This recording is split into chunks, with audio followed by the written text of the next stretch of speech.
Money day, guys and girls. Welcome back to another Market Mondays. Today I bring you Market Mondays episode 7. And of course, as always, what we're looking to do is see what opportunities we can find inside of the market.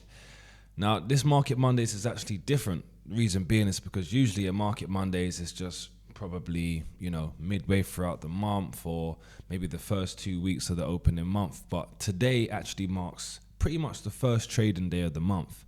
So it's going to be interesting to see what we can see, and of course when we revisit this video at a later stage to see how the markets have played out from what we of course made in terms of an analysis. So as always, make sure if you're watching this on YouTube to like, subscribe, the vibes with Slit Side. And also I want to mention before we kind of get into this, guys, I want to bring you guys to the forefront of understanding that it's time to work smart and not hard. Okay, now a lot of people in my Telegram channel, which you guys can access for free, have been simply asking me, Cavell, how can I get access to your trading bot?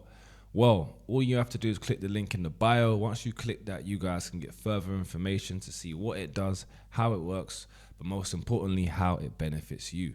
So with no further ado, guys, smash the like button if you haven't already, and let's get into this. Okay, now as always, we're going to check out the economic calendar, see what we've got taking place throughout the week. Now, today is the King's birthday in New Zealand. Big up the King.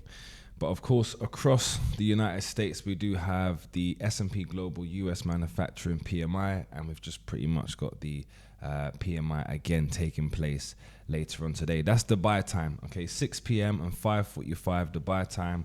We've got some high impact news that could shake the dollar, so we will be getting into that. I'm also going to show you what we're looking at throughout the week, okay? And throughout the week, what you guys can see here is we have got, of course, on Wednesday, the markets will warm up with the Bank of Canada interest rate.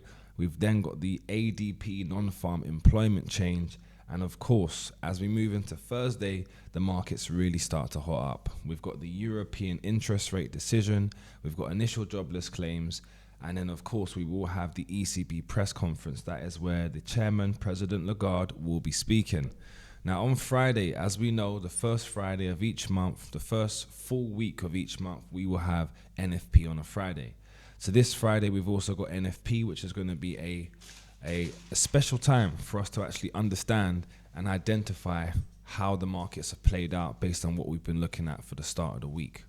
So, with that being said, and massive shout outs to Kane. I've got my friend in the background there. He's learning, he's grafting. So if you guys are watching this, my honest question to you guys is, if you're taking in this information I'm giving you and my friends in the back learning more information about trading, why can't you do the same, guys? Okay. Now, we're going to have a look at the charts, okay? I'm going to show you guys the dollar. That is the most important thing we need to have a look at straight away, okay? And when we have a look at the DXY, for those of you who are inside my mentorship program, you will know that there's other things that we look at. And if you've been on my channel for quite some time, you also would have noticed I've spoken highly about the bond market. So I'm not going to go into the bond markets today because I'm going to provide that further analysis for my students and for my private members. But what I am going to show you guys, okay, is this dollar, what we're seeing currently here on the chart. I'm going to just delete these to make it a bit more clearer for you guys. And before any of you ask me in the comment section, is that a diagonal trend line? No, it's not. Okay, what that is most likely an arrow. It will be an arrow. Here we are. Yeah. So it was just basically an arrow where I was highlighting for a student to see where we've come from. We've come from up here, down, up, down.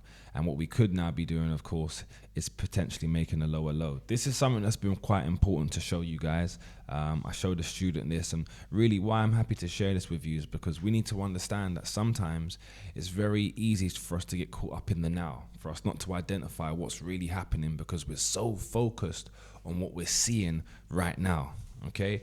It's very important when we're trading to look at the bigger picture.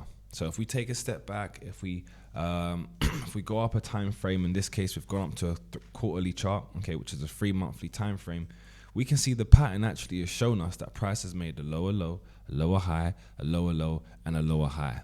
So next, what could be on the cards is for price to come down and make that lower low. Now, we've got 25 days left, one loss One last push on the monthly before the financial quarter is over.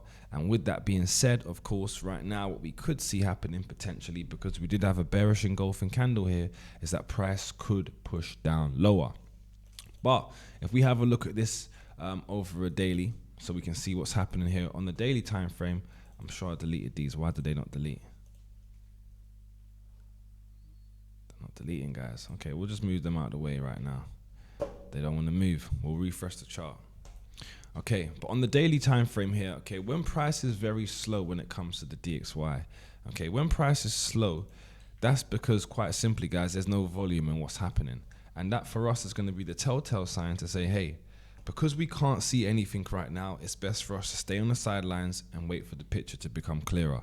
A lot of you guys watching this video might find yourselves always needing, lusting, craving to get into a trade. But when the markets aren't showing you an opportunity, that is the opportunity to not take a trade. Okay, it's only those who become addicted to, craving for the release of endorphins to actually press that buy or that sell button are the people that probably go through the most heartache and the most stress, because at the end of the day, you're getting into a trade which you don't really know much about. So we're going to wait for some more data to be printed out here. And like I said, for those inside my members channels, I'm going to be providing you guys with further analysis breaking down the bond market. So if you guys are watching this video now, make sure you go inside the link in the description and click there to get access to the Telegram, so you guys can further insight and unlock your mind when it comes to understanding what's really going on in these charts. Okay, so looking at what we're seeing here right now, yeah, we've got price pushed up today. Of course, today is only what, let's say 10 hours into today's trading session. Okay, the London session has started, New York session is yet to start. So until the New York session starts, we're not really going to see much volume with the dollar, which is to be expected. However, guys, I want to bring your attention to the daily, and I'm going to tell you this, okay? Because we've got news taking place throughout the whole week, there could be one specific news event that the dollar is going to be waiting for in order for it to push off. Now, what I also share with members inside of my community is the financial institution bank orders. I can see where all of these financial institutions are placing buys and placing sells, and what price numbers they're trying to get in at.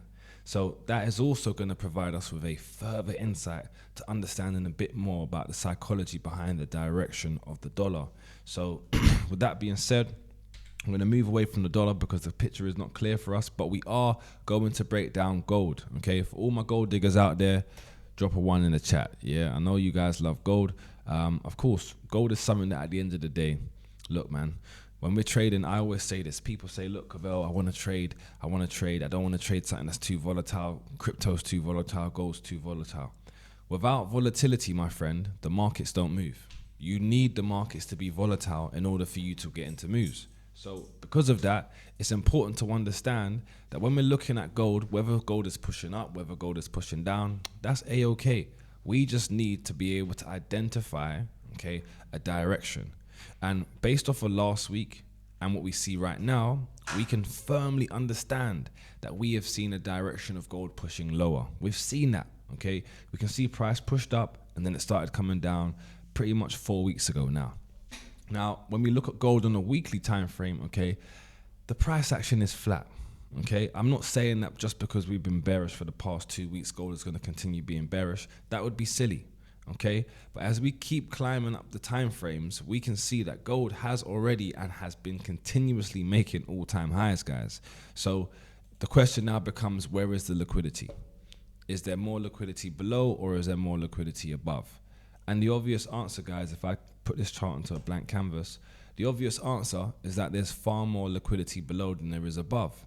So I'm not saying at this precise moment gold has to come down, but what I am saying is at some point in time, very soon, gold will be coming down. And when I say gold will be coming down, I'm looking at way past the lows of 2,200 per ounce, okay? I'm looking at gold to be coming down to as low as maybe 2,000. And that's simply because all the liquidity right now is below. If you think about this from a retail trading perspective, okay, a lot of retail traders have been able to buy gold since 1918 or 1960. They've been able to buy in these areas which eventually the larger players are going to identify that there's too many winners on this train. We need to shake it off. We need to take a U-turn quickly, which is, of course, what we would. The U-turn would be called a fake out. Okay, and the fake out is this. The fake out is them coming down lower, maybe spiking, and then pushing right back up again. I'm not saying that the overall direction of gold has to be bearish, not at all. But I am saying that they do need to push lower to grab some liquidity in order for them to keep pushing higher.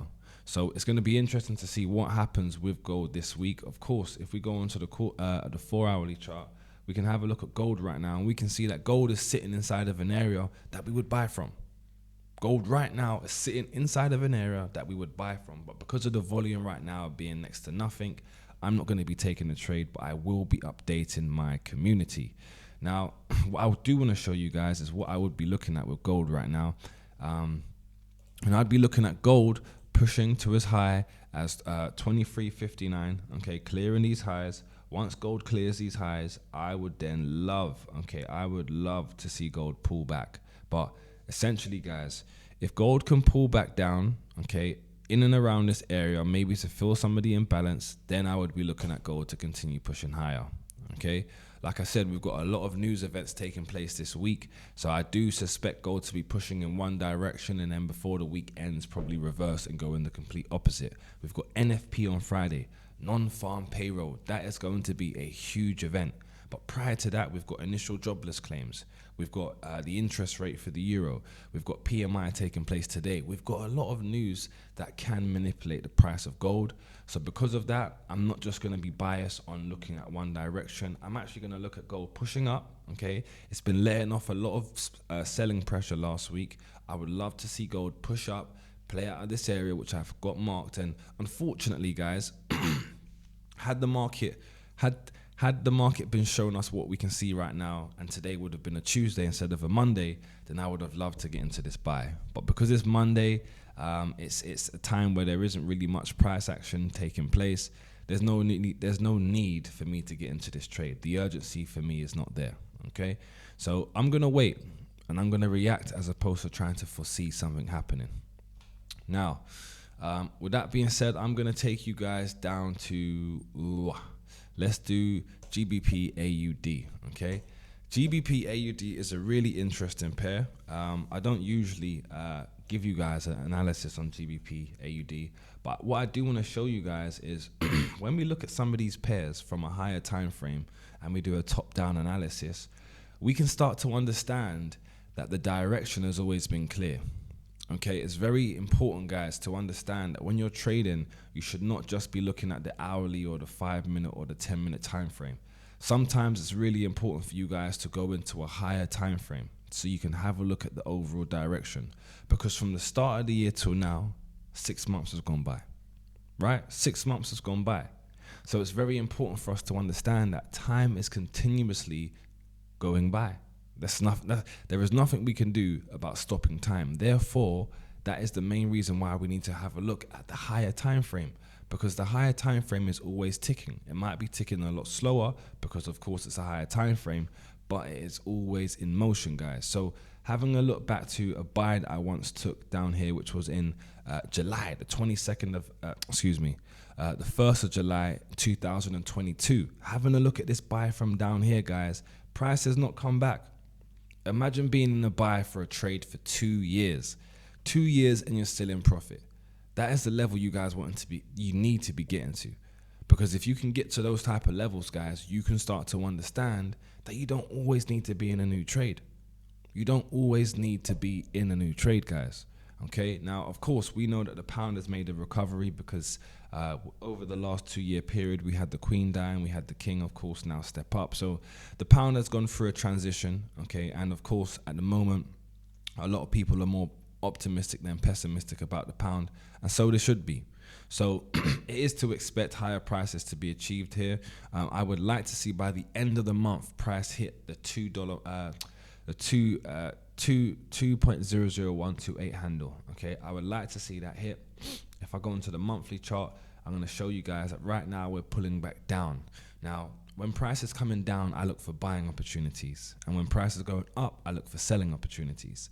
That is how it should be, guys. So off of the monthly right now, I want price to come back into my yellow zone so I can contemplate buying. But essentially, price for me to buy and hold off of a higher time frame, price would need to come back down to 175.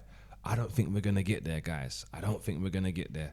I think we need to have a look at this on a weekly time frame, weekly or less, okay, and reevaluate where we're currently at. So now I'm going to go from this low to this high, and I'm going to see from that low to this high, we can see that price again does need to come back down towards the 175 handle. It kind of really does need to come down there in order for us to take a buy out of this. However, with the news taking place this week, we've got the European interest rate, we've got the Canadian interest rate.